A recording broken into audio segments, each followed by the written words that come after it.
Entonces, comencemos. La primera cosa para poder comprender el contexto del Apocalipsis es entender al autor, ¿no? El autor del Apocalipsis, que seguramente todos ya conocen quién es el apóstol San Juan. San Juan escribe el Apocalipsis justamente teniendo en mente una primera verdad, y es el hecho de que la vida de Jesucristo comienza en la eternidad. Repito, la vida de Jesucristo comienza en la eternidad. No tiene un inicio cuando nace del vientre de la Virgen María. No.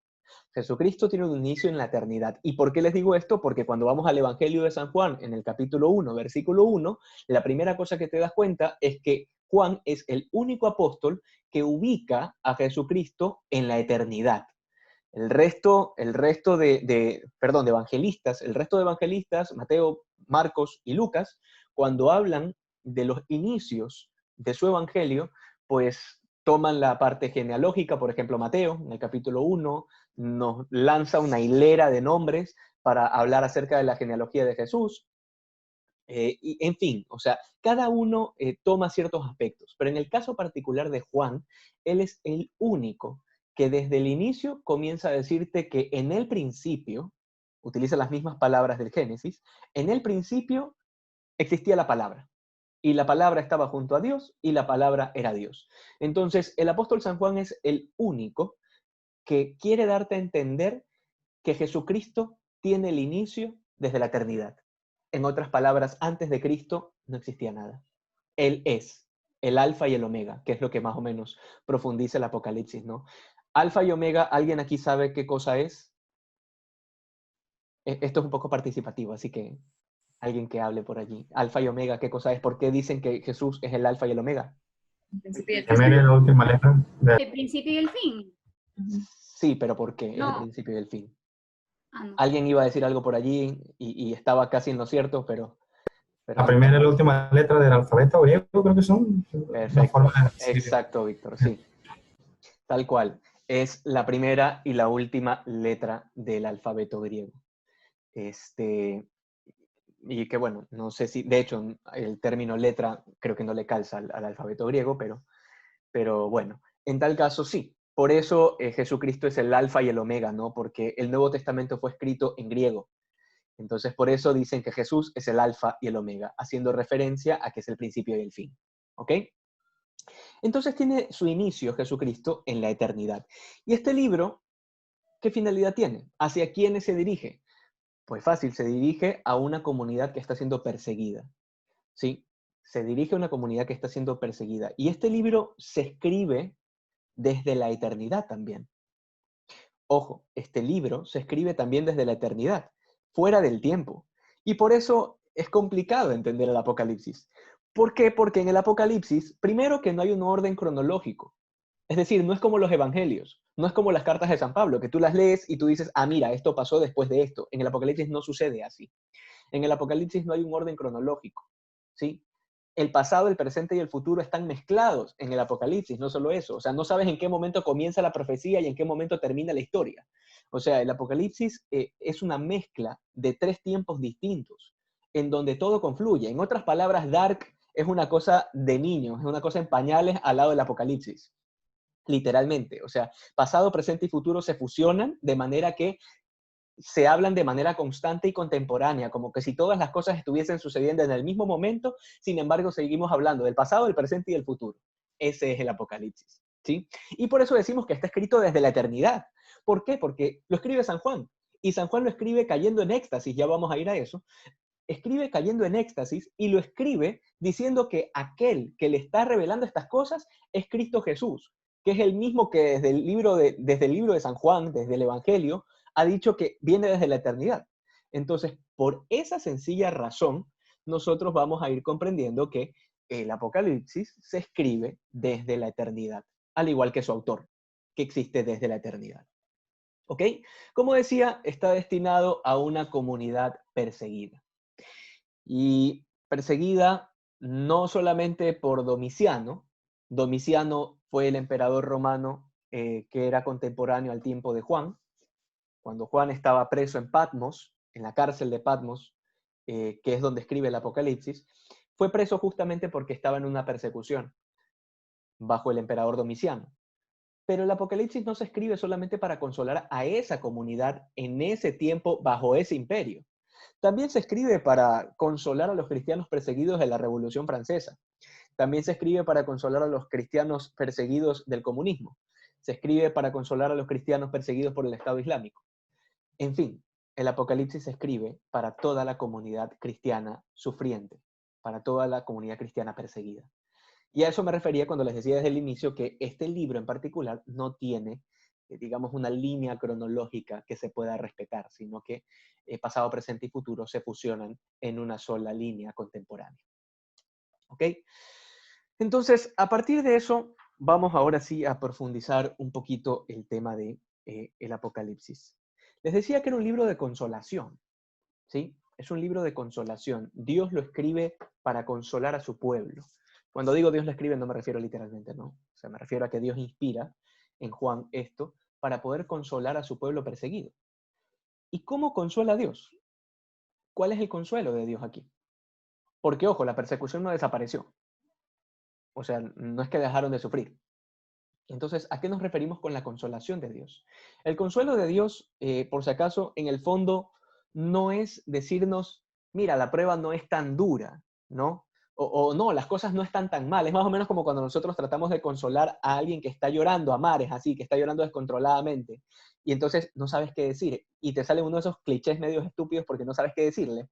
Entonces, la típica es, no, tranquilo, todo va a pasar. Y en tu mente, qué estúpido, no se me ocurre otra cosa mejor. Claro, eso pasa porque no sabes qué decir, ¿no? Es un consuelo que tú sabes al final, chuta, es que no sé cómo consolar a alguien que de repente se le murió el papá, por ejemplo, o se le murió la mamá. ¿Cómo consuelas? Entonces, hay gente que es mucho más inteligente y dice, ¿sabes qué? Yo creo que aquí lo más genial que puede suceder es que me quede callado y solamente esté. ¿Sí? La mejor forma de consolar. ¿Ya? Entonces, en este caso, el consuelo de Dios no es aplacar el sufrimiento. No es decirte tranquilo, tranquilo, que esto va a pasar, no pasa nada. Las persecuciones no son tan feas como parecen. No, ese no es el consuelo de Dios. De hecho, el consuelo de Dios lo primero que hace es reafirmar el sufrimiento. Lo primero que te dice es que la persecución efectivamente no solamente que está pasando, sino que va a pasar y seguirá pasando. Porque Jesucristo, el mismo que inspira el libro del Apocalipsis, es el mismo que dijo que si a él iban a perseguir, también nos iban a perseguir a nosotros. O sea, el asunto ya se nos vino adelantando. Jesús no nos vino a mentir, no nos vino a crear, digamos, un mundo ilusorio, sino que desde el inicio, desde el momento, desde Mateo 10, desde el momento en el que nos da ese manual de cómo es el discipulado, desde allí ya nos va cantando las verdades tal como son. Vamos a ser perseguidos, tenemos que negarnos a nosotros mismos, nos van a hacer quedar en ridículo, nos van a matar, o sea, todas esas cosas Jesús ya las fue adelantando. Entonces, sabemos desde ahí que el consuelo de Dios no es decirte que no va a haber sufrimiento o que las persecuciones van a desaparecer. No solo eso, sino que incluso el consuelo de Dios ni siquiera son las intervenciones milagrosas. ¿Y esto por qué lo digo? Aquí voy a hacer un pequeño paréntesis que puede servir para nuestra vida cristiana. Muchas veces cuando nosotros pasamos grandes dolores, grandes sufrimientos, o algún familiar está pasando una grave enfermedad, no sé, alguna persona que tenga cáncer terminal, no sé, y te hace sufrir mucho porque es una persona que tú amas, tú le pides a Dios que la sane. Y no tienes nada de malo que lo pidas. Tú le pides a Dios que la sane, tú pides a Dios que le ayude en ese momento de tribulación. Bien. Y muchas veces nosotros no escatimamos, por así decirlo, los esfuerzos de Dios, de decir, mira, probablemente Dios pueda hacer un milagro también, ¿no? Y puede hacer un milagro y la sane. Porque ya lo ha hecho antes, en la historia ha pasado, ¿no? Dios interviene también de maneras milagrosas. Pero ese no es el consuelo de Dios. A veces la gente se confunde y cree que porque Dios ha sanado a alguien, ese es el consuelo de Dios. Ese no es el consuelo de Dios. Date cuenta lo que dice Jesús en una de sus curaciones milagrosas, del paralítico. Cuando le perdona los pecados, la gente lo primero que dice es, ¿y este quién se cree? Pues, o sea, ¿quién se cree para perdonar los pecados? Y entonces lo primero que dice Jesús es, ¿qué es más difícil? Les lanza la pregunta, ¿qué es más difícil? Decirle a un hombre, tus pecados te son perdonados, o decirle, coge tu camilla, ponte de pie y vete. Y luego Jesús dice, pues para que vean que el Hijo del Hombre tiene el poder de perdonar los pecados, yo te lo digo, yo te lo mando, levántate, coge tu camilla y vete, y lo sana, ¿no? Sana al paralítico. Pero resulta que la sanación no era el consuelo de Dios. ¿Cuál era el consuelo de Dios? ¿Cuál era realmente la sanación que Jesucristo había obrado en este pobre hombre? El perdón de sus pecados. Ese era el consuelo de Dios. Pero claro, como la gente era una incrédula y la gente lo único que hacía era quedarse en la forma, en la materia, en lo que estaban viendo, pues nada, Jesús lo que dice es, bueno, pues para que ustedes vean que sí es posible esto, lo cura, lo sana. Entonces, exactamente lo mismo sucede ahora en el libro del Apocalipsis, cuando estamos preguntándonos cuál es este consuelo de Dios que viene a traernos el Señor con el libro del Apocalipsis. Definitivamente no es decirte que no nos van a perseguir. El consuelo de Dios es un consuelo de fe. Es un consuelo de fe, una consolación que presupone, o sea, es decir, que intuye que el oyente, es decir, bueno, en este caso el lector, ¿no? Y en ese tiempo era el oyente, ¿no? Porque no existía la Biblia como tal, ¿no? Entonces, el oyente o el lector, en nuestro caso, de alguna manera hemos aceptado a Jesucristo en nuestra vida. Hemos aceptado el don de la fe de parte de Dios. Creemos verdaderamente que más allá del umbral de la muerte hay otra vida. Creemos en la vida eterna. Entonces, bajo esa perspectiva, el consuelo de Dios tiene sentido. El consuelo de Dios tiene sentido, ¿por qué? Recuerda cuál era el autor, cuál era la característica del autor, no de San Juan solamente, sino de Dios. ¿Cuál era el autor de este libro del Apocalipsis? La característica particular es que existe desde la eternidad. Jesucristo, la palabra encarnada, el verbo, el logos, existe desde la eternidad. Y si Él existe desde la eternidad, quiere decir que absolutamente nada de lo que suceda hoy, mañana o ayer va a afectar de manera clara lo que va a suceder en el último día, que es que yo voy a resucitar en mi cuerpo glorioso, porque eso es lo que me ha prometido Jesucristo. Y que si soy fiel a la misión que Dios me ha confiado, voy a resucitar y voy a vivir eternamente la felicidad plena al lado de Él, compartiendo la naturaleza divina. Esa es la promesa de Jesús. Esa es la promesa de Dios para nosotros. Entonces, el consuelo divino implica un consuelo de fe, implica que las desgracias, las preocupaciones, las cosas que te pasan hoy, no van a ser para siempre. Que los dolores más grandes de tu vida, ciertamente vas a seguir viviéndolos, pero que si tú los unes a la cruz de Jesucristo, esos dolores son redentores. Y no solo eso, sino que te acercan a ese fin último que todos estamos buscando, que es compartir la eternidad con Dios. Entonces, por allí vamos entendiendo un poco la finalidad y hacia quién va dirigido, ¿no? La finalidad es el consuelo, va dirigido a la comunidad cristiana perseguida, lo escribe San Juan mientras está preso en la isla de Patmos, bajo el emperador Domiciano, más o menos, será años 89, 90 por allí. San Juan muere en el año 100. Entonces, más o menos ese es el contexto del libro del Apocalipsis. Ahora, hay otro detalle interesante. Y recién ahora vamos a abrir la Biblia. Vamos ahora hacia el Apocalipsis como tal. Y hay una cosa interesante desde el primer capítulo del Apocalipsis. Ok, aquí estamos. Desde el primer capítulo del Apocalipsis, en el versículo 9, comenzando desde el versículo 9, dice, yo Juan, vuestro hermano y compañero de la tribulación, ¿no? La tribulación es la persecución, los problemas. Yo, Juan, vuestro hermano y compañero de la tribulación, del reino y de la paciencia en Jesús. Yo me encontraba en la isla llamada Patmos por causa de la palabra de Dios y del testimonio de Jesús. Caí en éxtasis el día del Señor. ¿Cuál era el día del Señor? El día domingo. A partir del Nuevo Testamento, el día del Señor es el día domingo y en varios de los libros del Nuevo Testamento lo confirman, ¿no? Entonces, hasta aquí tenemos que Juan cae en un éxtasis, en una experiencia divina, en una teofanía, en el día domingo, en el día del Señor. Caí en éxtasis el día del Señor y oí detrás de mí una gran voz como de trompeta que decía, lo que veas, escríbelo en un libro y envíalo a las 7 iglesias, a Éfeso, Esmirna, Pérgamo, Tiatira, Sardes, Filadelfia y la Odisea. Hasta aquí. Juan cae en un éxtasis. ¿Qué cosa es lo que nosotros entendemos por éxtasis cuando vemos que San Juan entra en una especie de trance, si se quiere? Primera cosa importante, el éxtasis en el que cae San Juan no es un sueño, ¿sí? O sea, no es que San Juan pierde su conciencia, como cuando tú estás soñando y de repente, pues, a veces pasa, a veces sucede que tú eres consciente dentro del sueño que estás soñando, ¿no? A veces pasa, ¿ya? Sin embargo, aún siendo consciente de que tú estás soñando, no necesariamente puedes controlar el sueño. Si no, imagínate, pudiésemos soñar lo que nos diera la gana y hacernos todas las películas que cuando estamos despiertos nos las hacemos en la cabeza. Imagínate que las podamos hacer mientras estamos durmiendo, sería increíble. Pero no podemos hacerlo. Entonces, eso no sucede con San Juan. San Juan no entra en una especie de éxtasis donde él pierde la conciencia y pierde la voluntad y el entendimiento y pierde el dominio sobre sí mismo. Eso no sucede con San Juan.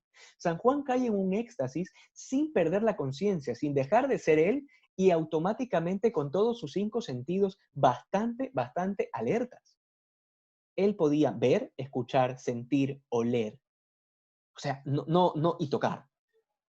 O sea, no es otra realidad, digamos, distinta a la humana, la que vivía San Juan.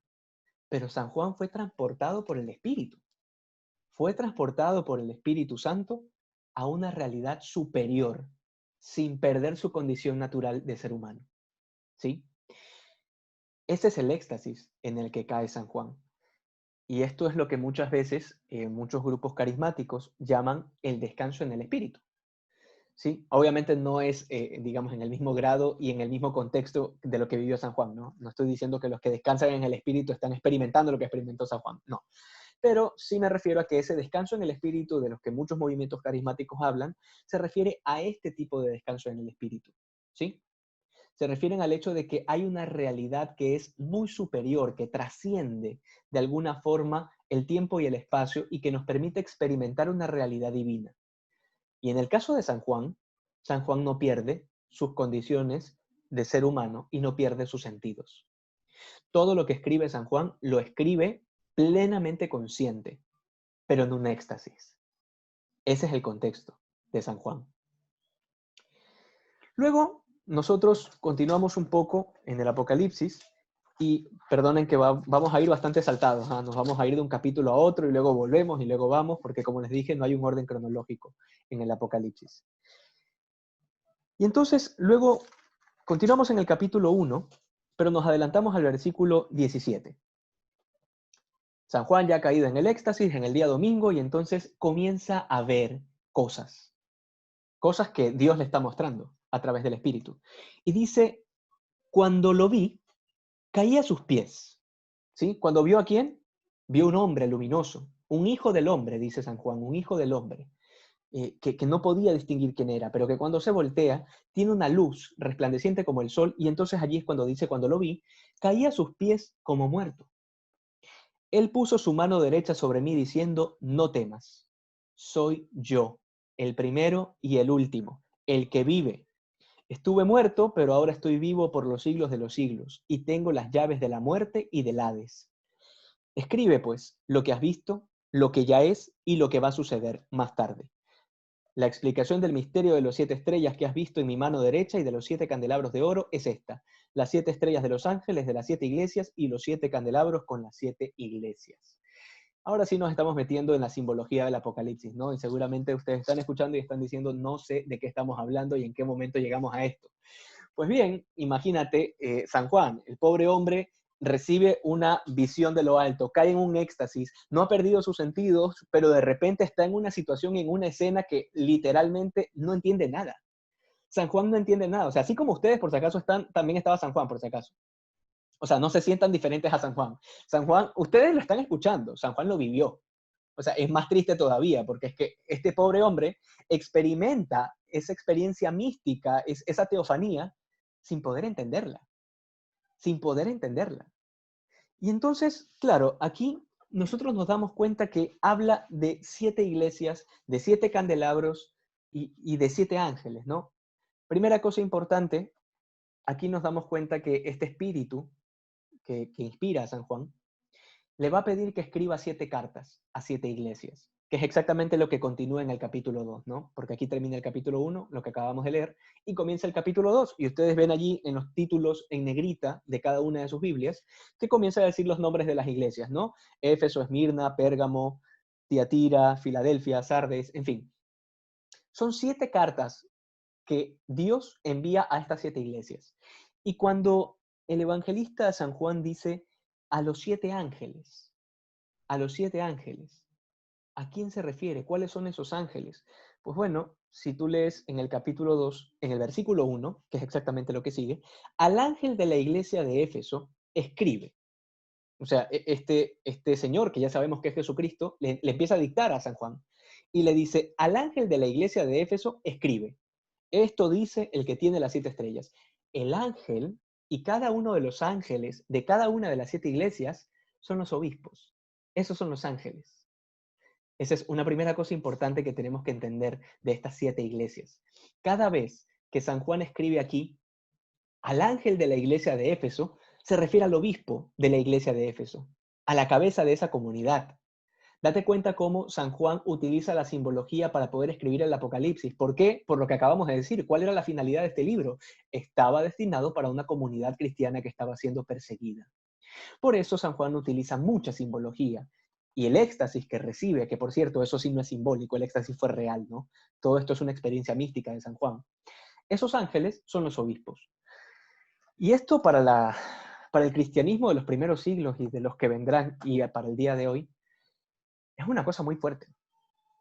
Porque cuando San Juan compara a los obispos con ángeles, pues ya más o menos nos vamos a ir dando cuenta de el peso, la carga y la responsabilidad de un obispo. ¿Sí? O sea, desde la primera comunidad cristiana los obispos no eran cualquier caído de la hamaca. Los obispos se supone que eran digamos, esos otros Cristos. El título de otro Cristo, por si acaso, o de vicario de Cristo, que es un título que hoy lo conocemos para el Papa, desde los primeros siglos eran los títulos para cada obispo. Cada obispo era vicario de Cristo. ¿Sí? Así funcionaba la primera comunidad cristiana. Entonces, a partir de esta realidad, tú te das cuenta cuál era la exigencia de los obispos. Los obispos eran los destinados a morir por la comunidad. O sea, eran los primeros que tenían que morir mártires, eran los primeros que tenían que estar deseosos de encontrarse con Jesucristo. Ahora en tiempo de pandemia no, ahora en tiempo de pandemia todo el mundo sale corriendo y todo el mundo se escuda detrás de sus escritorios. Pero más o menos la situación de la primera comunidad cristiana es otra. La situación de la primera comunidad cristiana es el fervor. Date cuenta del fervor de esta gente, el fervor de decir, oye, los obispos son como ángeles para la comunidad. Y nosotros, por si acaso, los laicos, no nos quedamos atrás. Seguiremos leyendo un poco el Apocalipsis en estas semanas y nos vamos a dar cuenta cómo se refiere a la comunidad cristiana. Se refiere a la comunidad de los santos. Resulta que ahora somos santos. ¿Sí? La comunidad de los santos. San Juan utiliza la palabra santos para referirse a todos los cristianos bautizados. En otras palabras, lo que tenemos aquí, en el Apocalipsis, cada vez que se dirige a la comunidad cristiana, es una comunidad de santos liderada por ángeles. Esa es la comunidad cristiana. ¿Sí? Una cosa que el día de hoy la escuchamos y uno dice, no puede haber cosa más lejana de lo que estamos viviendo. Pero a ver, la idea justamente es que volvamos también a esas raíces. La idea de esta experiencia cristiana, esta experiencia de Jesús, es que volvamos a esa comunidad cristiana, que aprendamos a vivir fervorosamente el Espíritu de Dios, ¿no? Se supone que esa es la idea. ¿Ok? Sigamos profundizando un poco. Vamos a adelantarnos un poquito, vamos al capítulo 5 del Apocalipsis, desde el versículo 1. Vamos a darnos cuenta de otro pequeño detalle del libro del Apocalipsis. Dice, vi también en la mano derecha del que está sentado en el trono un libro. Aquí la cosa se va a poner más complicada. Si bien no hay un orden cronológico, a medida en que el Apocalipsis avanza, los símbolos son cada vez más cargados, ¿sí? Son cada vez más cargados y cada vez más llenos de sentido y cada vez más proféticos. Entonces dice, vi también en la mano derecha del que está sentado en el trono un libro, escrito por el anverso y el reverso, sellado con 7 sellos. Y vi un ángel poderoso que proclamaba con fuerte voz, ¿quién es digno de abrir el libro y soltar sus sellos? Pero nadie era capaz, ni en el cielo, ni en la tierra, ni bajo tierra, de abrir el libro, ni de leerlo. Y aquí es donde dice San Juan, versículo 4 estamos leyendo, del capítulo 5, y yo lloraba mucho, dice San Juan, y yo lloraba mucho porque no se había encontrado a nadie digno de abrir el libro, ni de leerlo. Esto es una cosa bastante curiosa porque uno dice, ¿pero por qué llora? O sea, ¿por qué San Juan llora? No, el contexto como que a veces uno dice, ya, pero ¿Por qué llora? Y claro, cuando nosotros comprendemos qué cosa es ese libro, solamente allí vamos a poder entender por qué llora San Juan. ¿Sí? Ese libro, que no se puede abrir, porque nadie puede abrirlo, claro, ese es el libro de la vida. Es el libro de la vida que desde el Génesis, cuando nos hablan del árbol de la vida, se refiere a eso. Ese árbol de la vida, ese libro. Recuerden que en el Génesis habían dos árboles, ¿no? No solo uno, habían dos árboles. El árbol de la ciencia del bien y el mal, el árbol de la ciencia, el que dice el bien y el mal, que es del fruto del que comieron nuestros primeros padres, y otro que es el árbol de la vida, que a ese nadie le para bola, solamente dice el árbol de la vida y no vuelven a hablar más de ese árbol, ¿sí? Pues bueno, ahora en el Apocalipsis vamos a volver a hacer una referencia a eso. Y entonces hay un libro que está escrito por el anverso y el reverso. ¿Qué quiere decir que está escrito por el anverso y el reverso? Quiere decir que no tiene carátula, no tiene tapa, ¿no? Sino que desde aquí ya comienza con escritos. Está escrito por todos lados. Eso quiere decir. Es un libro que está escrito por el anverso y por el reverso. ¿Por qué? Porque las páginas no le alcanzan. Porque está escrito por todos lados. Porque está escrito de forma incluso con un orden que no es cronológico. ¿Sí? No es que comienza con el principio y termina con el final. No, el principio está ensanduchado en medio y el final puede estar al principio. Ese es un libro que está escrito por el anverso y por el reverso. Y ese libro es el libro en donde consta nuestro pasado, nuestro presente y nuestro futuro, la vida de todos y cada uno de los hombres de todos los siglos, de todos los tiempos.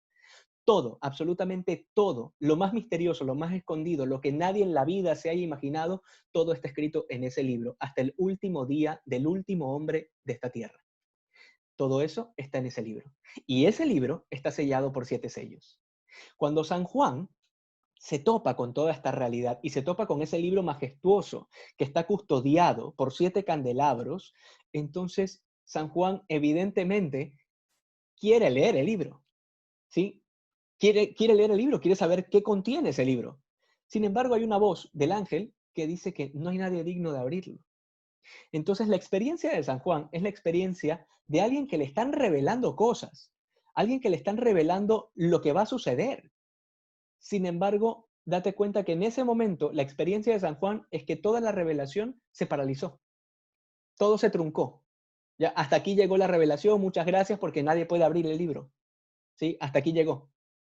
Entonces, por eso San Juan llora. San Juan llora porque dice, Suso, y el libro no se puede abrir, pues. O sea, he pasado por toda esta experiencia, pero nadie puede abrir el libro. Y entonces es allí donde el ángel continúa, y continuamos ahora leyendo. Vamos al versículo 5, capítulo 5, versículo 5. Dice, no llores, le dice el ángel, no llores. Mira, ha triunfado el león de la tribu de Judá, el retoño de David. Él podrá abrir el libro y sus 7 sellos. Entonces, claro, le vuelve la sangre a la vida a San Juan. Porque sí, si hay alguien que puede abrir el libro, si hay alguien que es digno de abrir esos 7 sellos, y es Cristo Jesús, el viviente, el que ha triunfado sobre la vida y la muerte. Entonces, esa es la experiencia de San Juan, es una experiencia tremenda. Y claro, la revelación, ¿qué cosa es? Aquí vamos a ir entendiendo también, ya hemos entendido un poco esa experiencia mística de San Juan, pero ¿qué quiere decir que hay una revelación? Cuando hay una revelación, quiere decir que no podemos nosotros deducirla, ¿sí? San Juan, cuando está experimentando toda esta teofanía, toda esta visión, ¿sí? Todo este éxtasis de lo que el Espíritu le va mostrando, San Juan no es que pueda adelantarse, no es que San Juan puede ir pensando y diciendo, ah, mira, esto es, claro, esto es como lo... No, no puede hacerlo, porque es una revelación, la revelación viene hacia ti, no tú hacia ella. Entonces, todo lo que va sucediendo en estas visiones, San Juan no sabe qué es lo que va a pasar. Entonces, San Juan está experimentando que no hay un camino, no hay un camino, es decir, no hay una pista de qué va a pasar después. Por eso la experiencia de San Juan es una experiencia de una mezcla de sentimientos encontrados, entre alegría, temor, miedo, sufrimiento, dolor, esperanza. O sea, es toda una mezcla de cosas que superan la lógica humana. Y todo esto que va experimentando San Juan y que empieza a llorar, se calma en el momento en el que sale una voz que dice, soy yo. ¿sí? Que es lo que acabamos de leer un poquito antes en el capítulo 1 del Apocalipsis. Soy yo el principio y el fin. Soy yo el que murió y que ahora vive. Entonces, cuando Jesucristo le dice a San Juan, soy yo, es exactamente la misma experiencia que tuvo María Magdalena en el momento de la resurrección y que no encontraba al Señor y que se encontró con un supuesto jardinero cuando de repente le dice María y lo reconoce. Es exactamente la experiencia de San Juan en este momento. Estaba desesperado el pobre hombre, no sabía para dónde agarrar, no sabía quién iba a abrir ese libro, estaba desesperado y estaba en una situación que ni siquiera era conocida. Y de repente escucha el soy yo. Entonces, esa experiencia tan profunda que tiene San Juan, evidentemente es la experiencia que deberíamos tener cada uno de nosotros cuando descubrimos cuál es el plan de Dios en nuestra vida y a cada segundo. Cuando nos damos cuenta a través del discernimiento que Dios es el que lleva las riendas de mi vida. Es Dios con su divina providencia el que no me deja botado, no me deja abandonado a mis propias fuerzas, sino que me va guiando. Es como el que está atrás del telón de mi vida y que va de a poco poniendo las situaciones y los contextos. Nada de lo que sucede en tu vida es al azar. No somos tan tontos como para pensar que de repente las cosas que suceden por casualidad, ¿no? Por casualidad, es que no, qué casual, ¿no? No existe la casualidad, existe la divina providencia, existe el hecho de que Dios te ha pensado desde la eternidad y que cada una de las cosas que suceden en tu vida es porque Dios tiene un plan para ti y lo va pensando y lo va realizando. Entonces, esa es la maravilla del Apocalipsis, que el Apocalipsis te va revelando de a poco ya no solamente nuestra propia vida, va revelando toda la historia universal. Por eso el Apocalipsis es tan complejo. Les decía desde el inicio que es el pasado, el presente y el futuro mezclados en una sola línea temporal. Es una cosa tremenda. ¿Pero por qué? Porque el Apocalipsis no solamente te habla de algo que pasó, porque el Apocalipsis sí te cuenta la persecución bajo el imperio de Domiciano, una cosa histórica. Tampoco te está explicando solamente lo que está pasando en ese momento, sino que aparte también te está explicando lo que va a pasar. Entonces, esa experiencia mística del Apocalipsis es lo que de alguna manera debe llevarnos a entender que este libro no es para tener miedo. El Apocalipsis no es para infundir miedo. Digo, salvo para el que vive en pecado y es un pecador empedernido, ¿no? A ese le debería dar miedo no solo el Apocalipsis, todos los libros de la Biblia le deberían dar miedo. Pero para nosotros que hemos conocido a aquel que venció la muerte, que tiene las llaves del Hades y de la muerte, pues, ¿para qué tendríamos que tener miedo? No tiene mucho sentido. Cristo efectivamente es nuestra esperanza. Pero además de eso, lo interesante de todo esto, y que les decía que era un libro de consolación, es que aquí descubrimos que Cristo es aquel que va a seguir existiendo incluso después de que todo esto pase. Recuerden, siempre tengan en mente que Juan, que es el que escribe el Apocalipsis, es el que nos ha dicho en su Evangelio desde el capítulo 1 que Cristo tiene su inicio ¿desde cuándo? Desde la eternidad. Y entonces, claro, nosotros allí descubrimos que parte de ese consuelo de Dios con el libro del Apocalipsis es decirnos que a pesar de que todo esto suceda, que cualquiera de los sufrimientos que te puedan sobrevenir, que incluso cuando venga el fin del mundo, Cristo seguirá existiendo. Cristo seguirá existiendo. Después de la muerte, ¿a quién te vas a encontrar? A Jesucristo. No hay una muerte vacía, no hay una nada, que es el peor temor de un ateo, por si acaso. O sea, que después de la muerte, ¿qué hay? ¿Qué hay después de la muerte? O sea, sí, podemos tener unas discusiones larguísimas de 3 horas y podemos citar a Heidegger, a Nietzsche y podemos aquí sentarnos a hablar filosóficamente de todo lo que tú quieras, pero a la hora de la hora te vas a morir. Y cuando te mueras, ¿qué va a pasar después? ¿A quién te vas a encontrar? ¿Cuál es la experiencia del ateo que verdaderamente no ha descubierto en su vida la fe de Dios? ¿Qué va a pasar después de tu vida? Y entonces, claro, hay ateos que muy preocupados dicen, pues nada, dejo de existir, ¿no? Y se la dan todas a sus anchas, como que no les preocupa. En el fondo hay un miedo terrible a lo desconocido. Hay un miedo tremendo a qué va a pasar con mi existencia. Voy a dejar de ser. Esa es la experiencia del ateo. Nosotros, por otro lado, sabemos que después de la muerte, muere el cuerpo, pero trasciende el espíritu. ¿Y con quién nos vamos a encontrar? Nos lo está diciendo el Apocalipsis, con aquel que vive, con aquel que es desde el principio y que no tiene fin, el alfa y el omega. Con ese nos vamos a encontrar. Ese es el Señor de la historia. Entonces, con todo este contexto, verdaderamente es absurdo decir que el Apocalipsis es un libro feo. El Apocalipsis es el más hermoso de los libros, porque trata de darnos una esperanza Ese es el verdadero consuelo de Dios, la esperanza de que no vamos a perecer en esta miseria de mundo, que a pesar de todas las desgracias que puedan sobrevenirnos, Cristo va a seguir existiendo. Por eso San Pablo se expresa diciendo, ¿quién nos va a poder separar del amor de Cristo? Nadie, nada. Ni la espada, ni el hambre, ni la persecución, ni el sufrimiento, ni la muerte. Nada nos va a separar del amor de Cristo. Entonces, oye, todo esto, si no te da consuelo, es porque, chuta, tienes un corazón de piedra. O sea, esto de verdad da consuelo. Ante cualquier sufrimiento y cualquier desgracia, realmente da consuelo de saber que no estamos solos. Y entonces la experiencia de San Juan, del llanto, se convierte en alegría. El llanto se convierte en felicidad, porque San Juan se da cuenta que ese hombre, ese que parecía hijo del hombre, como dice en el capítulo 1 del Apocalipsis, porque todavía San Juan no sabía quién era, ha sido Jesús. Ha sido el que lo llamó, ha sido el que lo convocó junto con su hermano Santiago. Entonces, ese que estaba allí en el río Jordán, que fue bautizado por Juan el Bautista, es ese que se está encontrando en ese momento, solamente que transfigurado. Y lo interesante de las apariciones de Jesucristo en el Apocalipsis es que sigue teniendo las marcas de la crucifixión. Eso es lo interesante, es el cordero degollado. Eso lo vamos a profundizar, no ahora, ya lo profundizaremos la próxima semana, pero esa imagen del cordero degollado, ¿sí? Del cordero herido, ¿por qué? ¿Por qué? ¿Por qué tiene que ser degollado? Claro, porque es que Jesucristo cuando resucita, resucita en su cuerpo glorioso, pero mantiene sus heridas. Y mantiene sus heridas para que nos demos cuenta que no ha dejado de ser humano.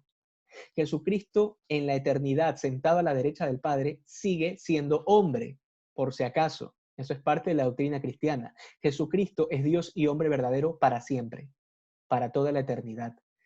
No es que ha dejado de ser hombre, no es que en el momento en que resucita y asciende a los cielos ya no es humano, sigue siendo humano. Y es el mismo Jesucristo, Dios y hombre verdadero, que Juan se ha encontrado en esta visión del Apocalipsis.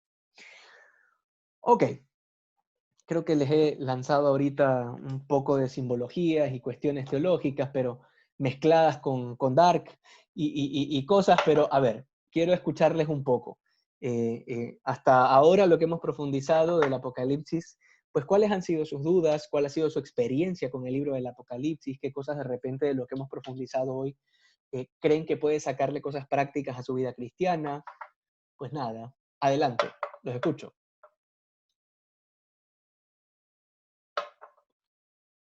No todos a la vez.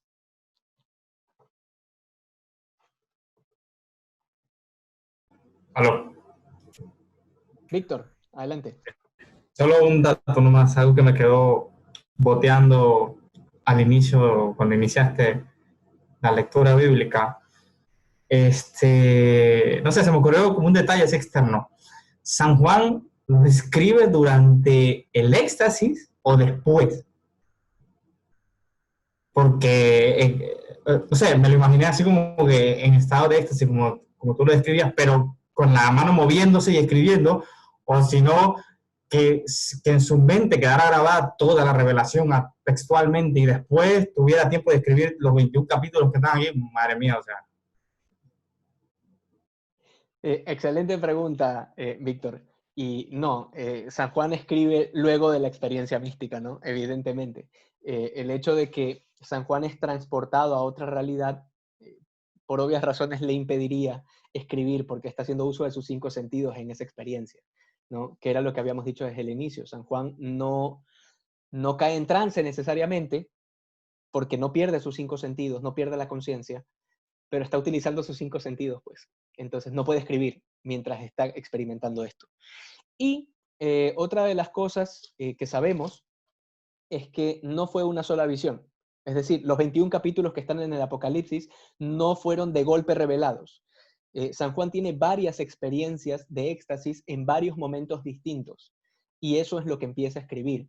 Y por eso es que no hay cronología, que eso es lo más complicado del caso. Porque, por ejemplo, si tú te das cuenta y vas al capítulo 2 del Apocalipsis, donde están las 7 iglesias, donde están las 7 cartas escritas, las 7 cartas no fueron escritas, perdón, no fueron reveladas de golpe y de manera ordenada, sino que, te pongo un ejemplo concreto, en este momento tuvo una experiencia mística, tuvo una revelación, y en esa revelación Dios le revela los 7 jinetes del Apocalipsis, que lo vemos al final, y le revela una de las cartas a las 7 iglesias. Y luego en una segunda experiencia mística le revela la segunda carta, pero luego también le revela otra cosa que está en el capítulo 7. Entonces es una cosa un poco, digamos, no quiero decir desordenada porque sería incorrecto, porque no es desordenada. Tiene un orden diferente, tiene un orden que trasciende nuestra lógica humana. Entonces, claro, aquí nosotros vemos un poco ordenado en el Apocalipsis, al menos para que tenga sentido y pueda leerse.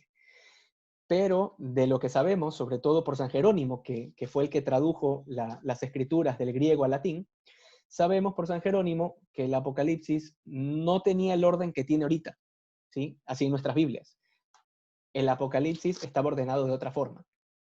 Si estuviese ordenado, si conservara el orden con el que lo tenían desde las primeras comunidades cristianas, esto difícilmente se iba a poder leer y peor entender, ¿sí? Porque tenía otra finalidad. Entonces, claro, era más complejo todavía. No íbamos a encontrar las 7 cartas juntas. Íbamos a encontrar 2 cartas en el capítulo 1 y otras 3 cartas en el capítulo 12 y así. Entonces, por esa razón, no, San Juan no escribía a la vez mientras tenía la experiencia mística. Vale.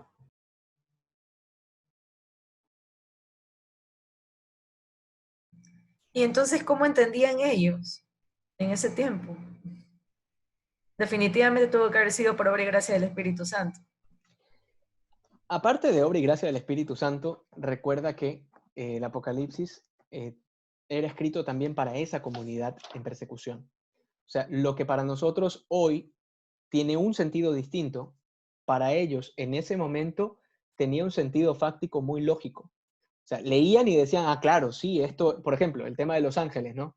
El tema de, escribe a los 7 ángeles de las 7 iglesias. Nosotros leemos esa vaina y decimos, ¿qué ángeles serán? O sea, e inmediatamente pensamos, ah, son ángeles. O sea, Juan le escribe a los ángeles, ¿no? Y son ángeles con alas y toda la cosa. Pero no, o sea, en ese tiempo la comunidad cristiana que estaba siendo perseguida no pensaba en ángeles, pensaba en los obispos. Porque era de común acuerdo que los ángeles eran los obispos, eran las cabezas de cada comunidad. Y la comunidad de los santos, de la que habla el Apocalipsis, para nosotros puede ser, por ejemplo, no sé, pues Santa Rita de Casia con Santa Teresa de Jesús, que están ya en la iglesia triunfante. Pero para la iglesia de ese momento, la comunidad de los santos eran ellos. Pero en este momento que nosotros digamos que somos la comunidad de los santos es para que nos traten de soberbios a toditos. ¿Por qué? Porque uno dirá, ay no, ¿cómo te crees santo? No, pero en ese tiempo no funcionaba así.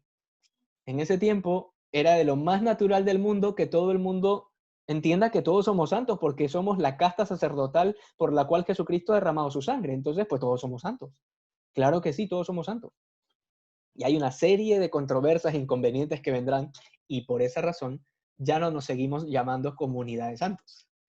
Porque, pues, en la medida en que fue avanzando el cristianismo, en número y en forma, pues muchas cosas se fueron deteriorando de alguna manera, se fueron distorsionando, haciendo necesaria que se adopten otra forma, sin que se cambie el sentido, por supuesto. Pero por eso ya no nos podemos llamar comunidad de santos. No porque no haya santos entre nosotros, sino porque en el tiempo que vivimos hoy se puede prestar para muchas otras cosas, ¿no? Solo para darte un ejemplo, ya desde el siglo II tuvimos una gran controversia porque después de bautizado solamente te podías confesar una vez en toda tu vida, por si acaso, en toda tu vida, una sola vez te confesabas. Entonces, si tú pecabas después de esa vez que te habías confesado, pues ya estabas jodido. O sea, ya no había para dónde. ¿Por qué? ¿Por qué así? Porque es que somos santos, pues. Y después del bautismo, después de que tú ya moriste con Cristo y resucitaste con Él y renunciaste al pecado, tal como San Pablo lo manda, pues tú ya no puedes pecar, pues. O sea, si tú has pecado, es porque tú ya no eres parte de esta comunidad. Entonces, date cuenta de la dureza, de la disciplina de los primeros cristianos. Entonces, claro, por eso el contexto del Apocalipsis, históricamente hablando, es muy distinto al nuestro. Por eso requiere muchos pies de página y pues requiere un orden distinto también para poderlo entender un poco mejor. Pausa, pausa. Y esa gente, lo siento, y esa gente en serio, no pecaban, o sea, ¿qué eran? Que eran santos, sí. ¿Eran santos? No, definitivamente, porque... O sea, a ver, mira, yo y esto también fue un problema, ¿no? Fue también un problema. El pensar que los primeros cristianos la tenían más fácil que nosotros. Eso puede llevarnos a pensar eso y es equivocado. No, no es así. Nosotros tenemos cosas que ellos en su momento todavía no habían llegado a esa verdad, ¿sí? En la revelación está contenido todo, pero Jesús envía el Espíritu Santo a la iglesia para que esa revelación se vaya profundizando con el tiempo. Entonces, en la primera comunidad cristiana no tenían adoración al Santísimo los jueves, pues. En la primera comunidad cristiana no tenían el Corpus Christi. En la primera comunidad cristiana no tenían el rosario. En la primera comunidad cristiana no tenían clasificados los sacramentos, aunque estaban los sacramentos y los 7 no estaban clasificados, no había catequesis. O sea, hay una serie de cosas que para nosotros son muy normales, pero en el tiempo de la primera comunidad cristiana no existían. Estaban en germen, en semilla, pero pasarán muchos siglos para que el Espíritu Santo lleve a la iglesia a profundizar estas verdades en la devoción eucarística y muchas otras cosas. Sin embargo, en ese tiempo, ¿cómo lo vivían? Pues, ¿qué te diré? Tratando de no pecar. Tratando de no pecar y sobre todo porque, y eso también tiene mucho que ver, desde los primeros siglos el temor a la condenación era un hecho. El temor a la condenación, el temor a ofender a Dios era de la cosa más natural del mundo, ¿sí? O sea, por eso el Tribunal de la Santa Inquisición, que vendrá siglos después, el Tribunal de la Santa Inquisición es la cosa más natural del mundo, ¿sí? Ahorita todos los progres y toda la gente se escandaliza, ¿no? Con el Tribunal de la Santa Inquisición, ¿no? Millones murieron, nada que ver, no murieron millones, pero sí, o sea, la gente se escandaliza, pero en ese tiempo el Tribunal de la Inquisición era lo más normal del mundo. ¿Por qué? Porque ¿qué cosa era un herético, un hereje? Un hereje era como la peste, ¿no? Era como la pandemia que estamos viviendo, ¿no? El hereje era el que traía la condenación al pueblo, ¿no? Era ese tipo que andaba predicando cosas contrarias al cristianismo y que llevaba y arrastraba a otros al error. Esa gente tiene que salir de aquí, tiene que morir. Entonces, claro, el populacho lo que hacía era arrastrarlo por las plazas y quemarlo. Y el Tribunal de la Santa Inquisición, que por cierto es la primera institución que nacerá el debido proceso, que luego el derecho copiará, el derecho occidental copiará del Tribunal de la Inquisición el debido proceso. Claro, el Tribunal de la Inquisición lo que hacía era evitar que el populacho arrastre a esa pobre gente sin un juicio, sin un tribunal, sin un debido proceso. Entonces, a partir del Tribunal de la Inquisición, comienza a existir propiamente lo que conocemos como el derecho penal, ¿sí? Es decir, que haya un debido proceso de manera que, por ejemplo, se pueda defender el hereje, ¿no? Por lo menos, cosa que no sucedía antes. Entonces, por esas razones, hay cosas que cambian, ¿no? Que cuando leemos ahora el Apocalipsis y uno dice, chuta, ¿cómo vivían? Pues tratando de no pecar, así como vivimos nosotros, ¿no? Ellos no tenían la confesión a la vuelta de la esquina, no tenían un Padre Veraldo, lo que tenían en ese tiempo era un San Juan que estaba encerrado en la punta de uno de los castillos de Patmos, en una de las 15 cárceles, y que era tu única oportunidad de confesión. Y bueno, pues ya, y que ya te confesó cuando tenías 20 años, pues y ahora tienes 40, así que pues nada, arréglatelas con lo que tienes. O sea, ¿me explico? O sea, esa es la vida de la comunidad cristiana en los primeros siglos. Es otra cosa completamente distinta. Pero, al fin y al cabo, cada edad, cada siglo, tiene su propia complicación. Por eso yo estoy muy en contra de esas lecturas a veces de que antes la tenían más fácil. No, no es cierto. No es cierto. Cada tiempo tiene su propia dificultad y en cada tiempo Dios da una gracia particular para que podamos vivirlo. Así que no hay preferencias de tiempos. ¿Sí? Ok. ¿Alguien más que quiera comentar algo? Yo tengo una pregunta, Steven. Si bien es cierto, tú comentabas que el término ángel era usado por el obispo, en el capítulo 5 dice que un anciano le habló a Juan. En este caso, los ancianos, ¿quiénes vendrían a ser?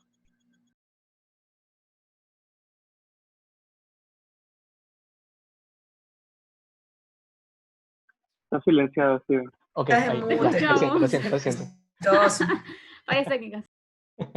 Ya, lo que te decía.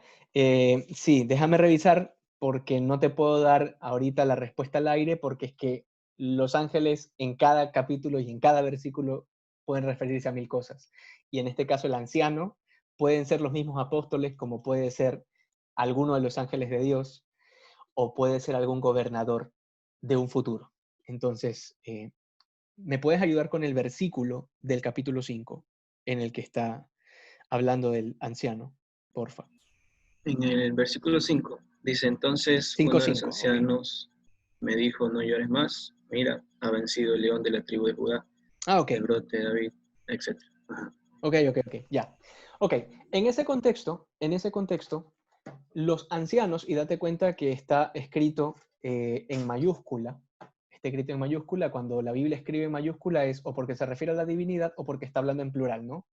Por ejemplo, cuando habla de los 12, que se refiere a los apóstoles, cuando habla de los 12, está escrito en mayúscula, los 12. En este caso, los ancianos efectivamente son los apóstoles. Y ojo, porque aquí viene la duda, ¿no? Pero San Juan también era apóstol. Sí, sí, pero es a él a quien le están dando la revelación. Entonces te darás cuenta que hay 12 ancianos, más adelante lo vas a encontrar. Hay 12 ancianos que están sentados en los 12 tronos, ¿sí? Y luego más adelante te hablará de que la Jerusalén celestial, que es la iglesia triunfante, la Jerusalén celestial está construida sobre los cimientos de las 12 columnas, que son los 12 apóstoles. Es decir, al final recién te revela cuáles son las simbologías de los apóstoles. Pero yo te la adelanto. Los ancianos son los 12 ancianos, que son los 12 apóstoles. Entonces, uno de los 12 apóstoles le dice, no temas, no temas, ¿sí? Y ojo, recuerda, esto es una visión, ¿sí? Es una visión. Que quiere decir que habría que profundizar bien, pero muy probablemente no es que alguno de los apóstoles en realidad le dijo, no temas, sino que lo pone en boca de uno de los 12, ¿sí? Entonces, es un poco complicada la cosa, pero la simbología en este contexto en particular se refiere a los 12, son los ancianos. Sin embargo, hay otro momento, por ejemplo, en el mismo Apocalipsis, en donde los ancianos ya no son 12, los ancianos son 72. Entonces, allí se refiere a los diáconos. Entonces, hay distintos momentos del Apocalipsis, por eso te pedí el versículo, porque había que ver en qué parte. Dale, chéverísimo, muchas gracias. Steven, una pregunta que no va tanto como al tema de este libro. Era sobre la sucesión apostólica, que el anterior día como que me pregunté por qué después de Pedro como que no le sucedió otro apóstol, o si le sucedió otro apóstol. En la sucesión apostólica, no sé si le tocaba a Santiago o algo así. Ya, a ver, es que primero clarifiquemos qué cosa es la sucesión apostólica. La sucesión apostólica se refiere, digamos, a la línea de ordenación que tienen los obispos, en este caso los apóstoles, que son los primeros obispos. Esos 12 obispos, a su vez, por el poder que han recibido por el Espíritu Santo, por la imposición de manos, transfieren ese poder del Espíritu Santo a aquella persona que han designado. Y entonces, por ejemplo, San Juan, después de él, viene el obispo Policarpo de Esmirna, ¿sí? Ese es uno de los discípulos de San Juan. Entonces San Juan, antes de morir, impone las manos sobre Policarpo y entonces Policarpo pasa a ser el siguiente obispo en la línea de sucesión apostólica de San Juan. ¿Sí? ¿Hasta ahí? Ok. Ahora, en el caso de Pedro, no es cualquier sucesión apostólica. Todos los apóstoles tienen sucesión apostólica. Pero en el caso particular de Pedro, por el hecho de ser el primer papa, su sucesión apostólica es la única sucesión apostólica que la iglesia cuenta. ¿Sí? Es la única sucesión apostólica que la iglesia va contando hasta el día de hoy. Y hasta el día de hoy, desde San Pedro hasta hoy, hemos tenido 266 obispos. En otras palabras, 266 papas. ¿Sí?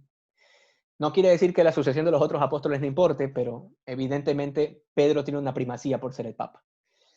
Y eso también, ¿qué quiere decir? Pues una cosa muy bonita, que cada uno de los obispos de nuestras diócesis, pues uno le puede preguntar quién lo ordenó y podemos ir en una línea hacia atrás y llegaremos a alguno de los 12. ¿Sí? Eso es lo bonito de la sucesión apostólica. ¿Sí? En el caso de Monseñor Cabrera, me parece que es el apóstol San Andrés, me parece. Pero bueno, cada uno allí, digamos, podrá más o menos ir dándose cuenta de lo importante de la sucesión apostólica, tanto para el Papa como para la vida cristiana. sorry, que ellos saben de alguna u otra manera quién, o sea, como que el primero, por ejemplo, que la sucesión apostólica, pues no. Sí, algunos han sido bastante piadosos en averiguarlo. ¿Sí? No todos los obispos se han sentado a averiguar eso, pero conozco de algunos que sí lo han hecho y que lo saben. Uno de ellos es Monseñor Castillo. Monseñor Castillo, que es obispo de Portoviejo. Monseñor Castillo sí sabe quién es su antecesor. Su ¿Y quién antecesor es? apóstol. No lo recuerdo, lo siento. Te lo hubiera dicho, pero no lo recuerdo. Y lo peor es que me lo dijo en clase de latín, pero no lo recuerdo. Nos lo A dijo, investigar, a investigar. nos lo dijo a todos y no lo recuerdo, pero él lo tiene muy presente, ¿no? Lo tiene tan presente, pues que evidentemente le tiene una devoción particular a ese apóstol que no recuerdo. Pero cada obispo tiene su conexión con alguno de los apóstoles. Steven, pero metiéndole algo de cabeza cuadrada, entonces para tener todos los obispos que tenemos hoy en día, ese, cada uno de los apóstoles, o tal vez de pronto en una línea posterior de la sucesión, le hizo la imposición a más de una persona. Por supuesto, claro que sí. No te digo que andaban por la calle ordenando obispos al azar, ¿no? O sea, era una cosa bastante bien pensada, pero por supuesto, para finalidades de la evangelización, ordenaban, claro, bastantes. No es una sola línea, ¿no? O sea, no es una sola línea, no es una cuestión, digamos que no se... Es como una raíz más bien. O sea, Es como una familia que se va sí, ramificando. es todo un árbol genealógico, pero bastante grande, Y bastante entonces, grande. por ahí, en teoría, podría haber más de un papa, entonces. De hecho, eso es uno de los grandes problemas de la historia de la Iglesia.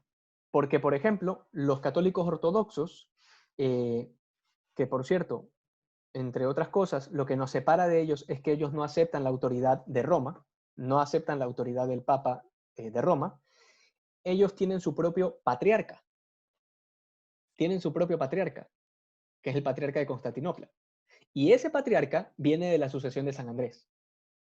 Los ortodoxos vienen de la sucesión de San Andrés, el papa, por así decirlo, de ellos, que ellos no le llaman papa, sino patriarca. ¿Sí?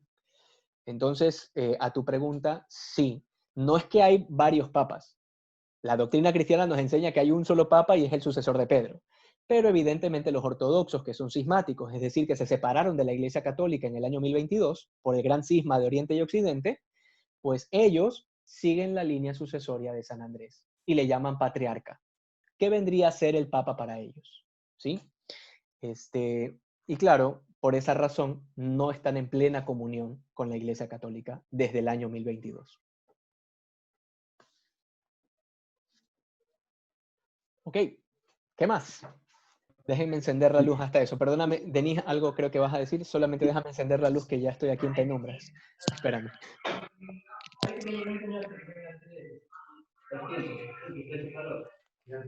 Ok, volví. Ya, bueno, yo tengo una duda. Usted mencionaba de los 12 apóstoles que estaban presentes en la visión de San Juan. Sí. Dentro de esos 12 apóstoles también, tengo entendido que, bueno, en este caso de Judas Iscariote, ¿estaba entre ellos o quién es el que está entre ellos? San Matías. San San Matías, Matías. sí, Matías es el que sustituye a Judas después de ahorcarse. Y los apóstoles quisieron respetar el número 12. Por eso en el libro de los Hechos de los Apóstoles te vas a dar cuenta que después de que se quedaron con uno menos y estaban 11, pues entre Pedro y Juan plantearon, bueno, ¿y ahora cómo hacemos? Porque el Señor instituyó 12 y estamos 11. Entonces, pues nada, hay que escoger uno. Entonces escogieron a Matías. Ay, Arista, gracias. ¿Ok? Steven, yo tengo una más. Sí. Algo que me pareció muy interesante y que lo escuché repetidamente en los versículos que leímos en el primer capítulo del Apocalipsis, era que se repetía un poco el aspecto del número 7. Esa viene con mi duda de eso, porque se repite bastante el número 7. Por ejemplo, las 7 iglesias, 7 candelabros, que quiero saber a qué se refieren con esos candelabros, y lo de los 7 sellos, o sea, siempre son 7. Esa es mi duda. es el número 7. Esa era mi duda. ¿Por qué exactamente ese número? Ok, en la teología de los números, porque existe una teología de los números, en la teología numérica, el 7 implica plenitud, ¿sí? Plenitud o totalidad. Entonces, cuando habla de las 7 iglesias, por ejemplo, se está refiriendo no solamente a esas 7 iglesias particulares que te están nombrando allí, sino que además también se está refiriendo a todas las otras iglesias que vendrán después de esa, ¿sí? O sea, la iglesia de Guayaquil, la iglesia de Portoviejo, la iglesia de Estados Unidos y la iglesia y así. Por eso utiliza el número 7, ¿sí? Y exactamente lo mismo se extiende a todas las veces en las que el Apocalipsis utiliza el número 7. Cuando habla de los candelabros, a diferencia de los ángeles, que eran los obispos, los candelabros se refieren a los curas, a los sacerdotes, que en ese tiempo la palabra sacerdote todavía como tal no la utilizaban para aplicarla a quienes tenían el orden sacerdotal, sino que más bien les decían también ancianos. También les decían ancianos, o a veces les decían padres también, o si no, se me fue ahorita el nombre de otro término que suelen utilizar. Pero en este caso los candelabros son esos 7. Son esos 7 candelabros que tratan de explicarnos que eran bastantes. ¿Sí? Eran bastantes. Eran bastantes iglesias, eran bastantes candelabros, eran bastantes sacerdotes. Era una comunidad grande. ¿Sí? Ah, ok. Y lo de los 7 sellos se ha de referir a como que a las capacidades o características en plenitud que se necesitaría alguien para ser digno de ver el libro. O sea, a eso se refiere los 7 sellos.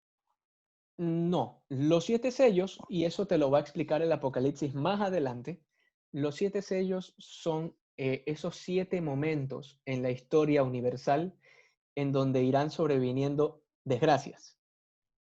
A cada sello roto corresponderá un jinete, y a cada jinete corresponderá una desgracia en la tierra. Y claro, cuando utiliza el número 7, nuevamente recordemos lo que dije desde el inicio, el Apocalipsis es un libro que tiene pasado, presente y futuro metidos, ensanduchados en una sola línea cronológica. Entonces, no está hablando solo de ese momento, sino que está hablando del futuro y también te está explicando el pasado, ¿sí? Entonces, cuando habla de esos 7 sellos, cada uno de esos sellos representa un jinete y cada jinete representa el hambre, representa la guerra, representa la muerte. O sea, cada uno de los jinetes tiene un nombre. Y de hecho, cada jinete uno se llama hambre, el otro se llama muerte, el otro se llama guerra. Entonces, digamos, más o menos va por ahí la cosa. Entonces, cuando se rompe un sello, que de hecho lo veremos en el Apocalipsis, Jesucristo irá rompiendo los sellos para desenrollar lo que hay. En cada ruptura de cada sello sobreviene una desgracia. Y esa desgracia que habla el Apocalipsis nos sirve para leer la historia universal, no solamente en ese momento, sino también lo que va a venir. Entonces, más o menos así es la cuestión. Ah, ok, listo. Gracias. Ok.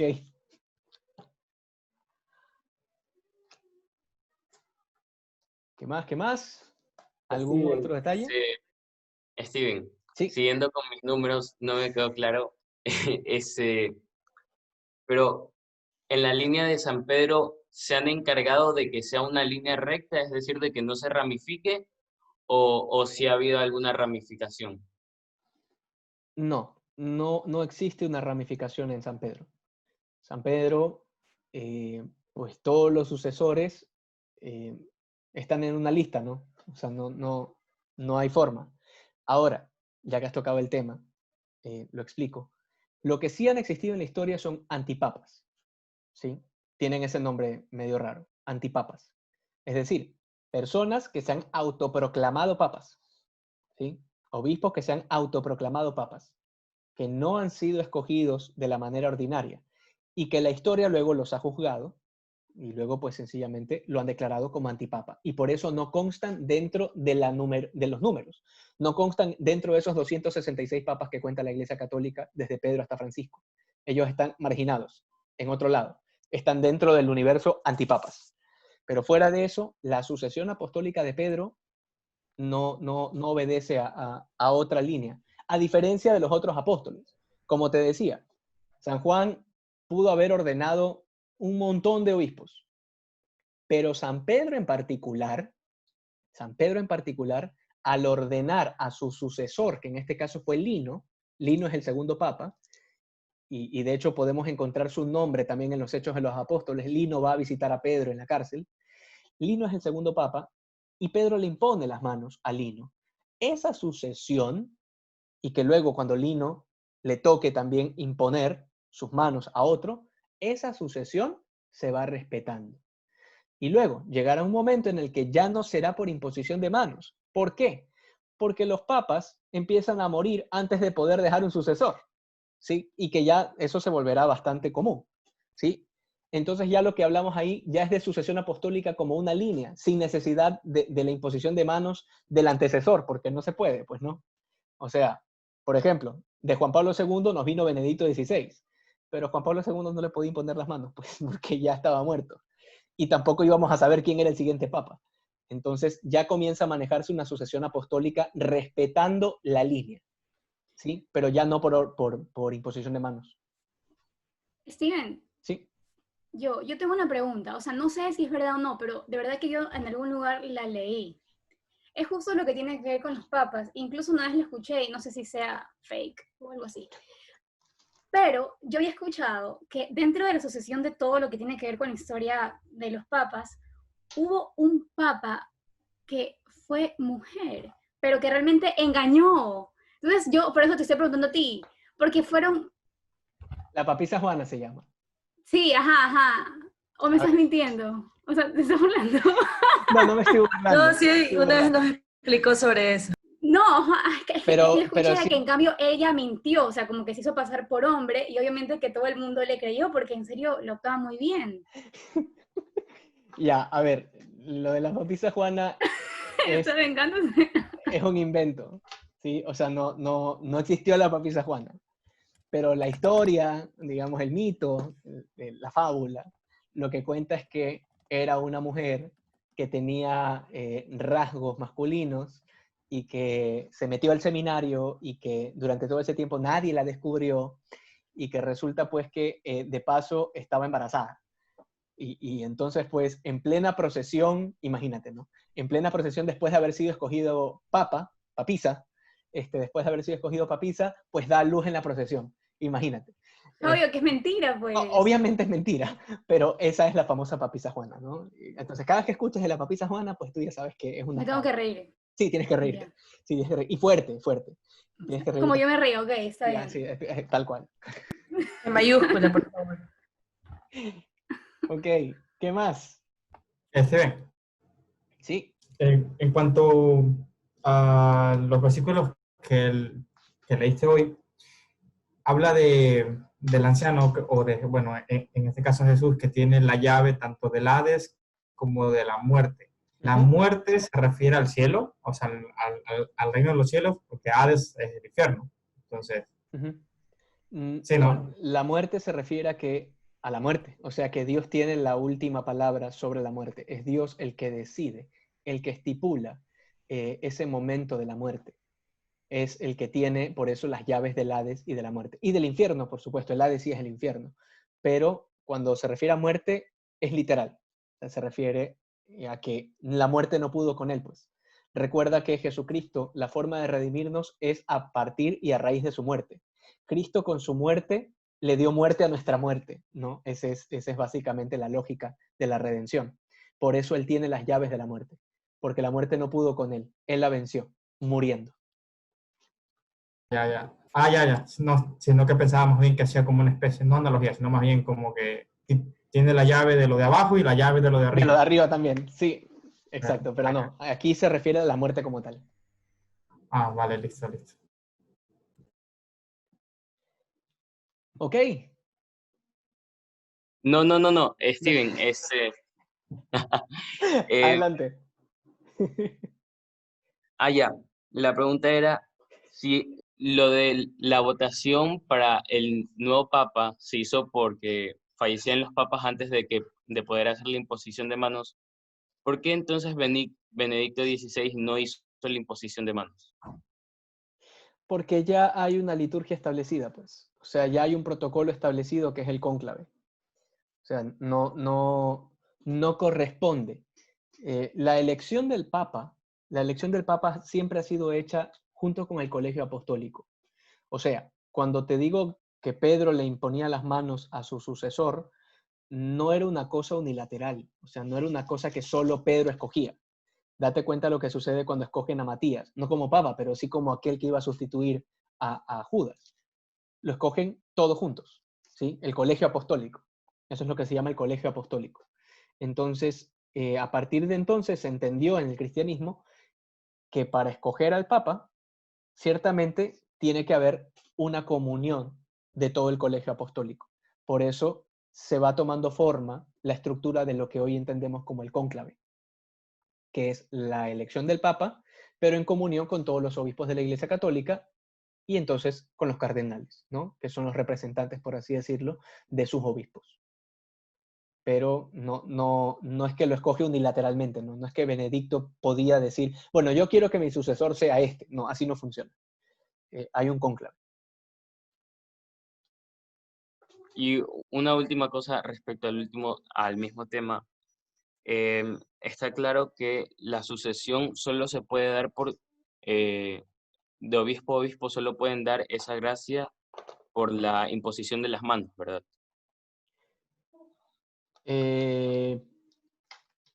A ver, la imposición de manos se daba sobre todo porque quienes llegaban a ser papas en ese tiempo no estaban ordenados todavía. O sea, no eran ni siquiera sacerdotes. Y eso era muy común. ¿Sí? A partir de eso, ya mucho después, vendrá el tema de la regulación del orden sacerdotal y todas estas cosas, de los grados dentro del sacerdocio. Pero en ese tiempo, incluso hasta en el tiempo de San Agustín, estoy hablando del siglo IV, pues habían personas que no eran sacerdotes todavía, pero que para ser los obispos les hacían un combo. O sea, los ordenaban y allí mismo los consagraban obispos. Eso pasaba mucho en los primeros siglos. Entonces, no es como ahora. Ahora, pues, quienes están en el cónclave son los cardenales que ya no necesitan imposición de manos, porque ya son obispos. O sea, ya son obispos, no necesitan que les impongan las manos. Sencillamente lo que asumen es el oficio petrino, ¿no? O sea, el oficio de Pedro, el ministerio petrino. Asumen la sucesión apostólica de Pedro, pero ya no necesitan de la imposición de manos porque ya la tuvieron en la ordenación sacerdotal. Ah, ya, me queda claro. Steven, una última pregunta. No sé, yo había escuchado que como que los papas también dictan ciertos como, en el caso del presidente son ordenanzas y así, pero hay como que ciertos dictámenes que da el papa y eso es como que se supone que un papa nunca se puede equivocar o algo así. ¿Es cierto que realmente nunca se pueden equivocar o algo así? Correcto, es la infalibilidad papal. La infalibilidad papal aplica en documentos magisteriales, que pueden ser encíclicas, por ejemplo, son documentos magisteriales, las encíclicas. Los decretos, las bulas, una bula papal es un documento que está revestido por la infalibilidad papal. Por ejemplo, por una bula papal se convocó a las cruzadas, por ejemplo, y eso está revestido de infalibilidad papal, tal cual. ¿Sí? Entonces, sí, no se pueden equivocar en materia de fe y de costumbres cuando hacen algún acto solemne, ¿no? No en temas de política ni en temas de religión, digamos en religión en cuanto a cuestiones opinables, sino solamente en cuanto a temas doctrinales y magisteriales. En cuanto a temas de fe y de costumbres, hay infalibilidad del Papa.